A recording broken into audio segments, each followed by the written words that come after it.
was just a few months ago that a long-time fixture of Maryland politics announced his retirement.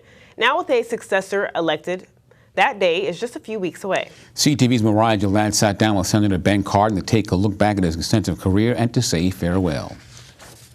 One of Maryland's most familiar political faces is stepping away for retirement after a nearly 60-year career in public service. Senator Ben Cardin will be retiring on January 3rd, 2025. But until then, he's continuing to meet with the Marylanders he's proudly served. I don't want to go around a room and let you all say thank you to me, because I really want to say thank you to you all. But after knowing him for more than 5 decades, Senator Ben Cardin's constituents can't help but show their gratitude for the work he's done fighting for Marylanders. So, yes, we so appreciate you. Thank you for everything. Yes. As an end to a career in public service that started in 1967, Senator Cardin has been on a farewell tour. And on this stop, he met with Prince George's County mayors and city council members who each had been touched by his work. You've done a lot for our city of Hyattsville. So on behalf of Hyattsville, I want to wish you a very happy retirement and a very, very happy holiday season. Thank you very much. Well, thank you. Whether it was passing pandemic relief bills, providing infrastructure funding, or expanding access to early cancer screenings, Cardin has saved lives across the state and country through his service. And 57 years ago, that's exactly what he set out to do. And I had an opportunity to run for the Maryland General Assembly. I took advantage of that, and that gave me a voice for people who otherwise would not be heard to help our community. The people of Maryland have elected me 18 times, and I'm very grateful because it allowed me to do what I wanted to do, and that is to serve the public.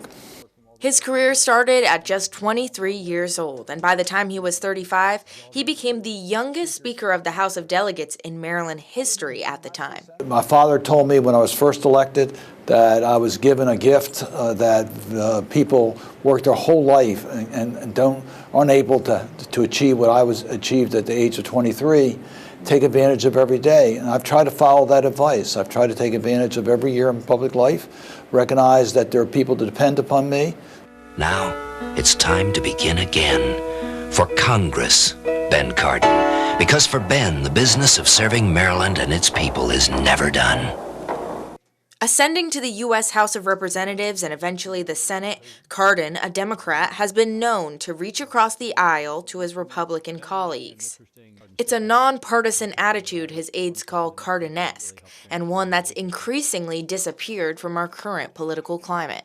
When you work across party line, you get things done, and I think it is possible. I think it is probable that Democrats and Republicans will work together because they know that's how you get things done. Having already served in the Senate through a first Donald Trump presidency, I take this time to explain why I voted to convict the former president of the United States, Donald Trump. Even hiding from rioters in the Capitol on January 6, Cardin is no stranger to the chaos that can erupt when a president is at odds with lawmakers. But Cardin hopes in his absence, Congress will stand up for the country's democratic institutions. I hope that the Congress will recognize that they play a very important role in the checks and balances in our system. It's the legislative branch of government that determines our spending priorities and passes the laws. And it's up to the legislature to do that at times when the president doesn't want you to do certain things. You got to stand up for the institution itself. So it'll be tested during these next 4 years. So I am very hopeful that the legislative and judicial branches of government will stand up to potential abuses by the executive branch of government.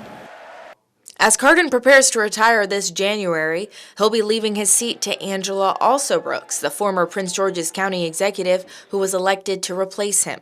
Cardin says he's proud to leave his seat to her and looks forward to seeing how she and the incoming congressional class conquer challenges. One of the reasons I decided not to seek re-election is that I thought it was important for the next generations to be able to have opportunities to serve in the United States Senate. And I think Angela Alsobrooks represents that. So I'm very proud of the fact that Marylanders elected her to take my seat in the United States Senate. There's always challenges. And the challenges of this government, of the of the Trump administration and Republican control of both the House and Senate will present significant challenges. But at that same opportunity, it's now you have the ability to really make a difference. And in retirement, Cardin won't be giving up on the causes he's fought for and plans to stay engaged with the Marylanders and Americans he's proudly represented for nearly 60 years. Well, I'm going to continue to follow my passion. I want to promote civility in our political system. I hope I can convince our educators to teach more history so their students know more history.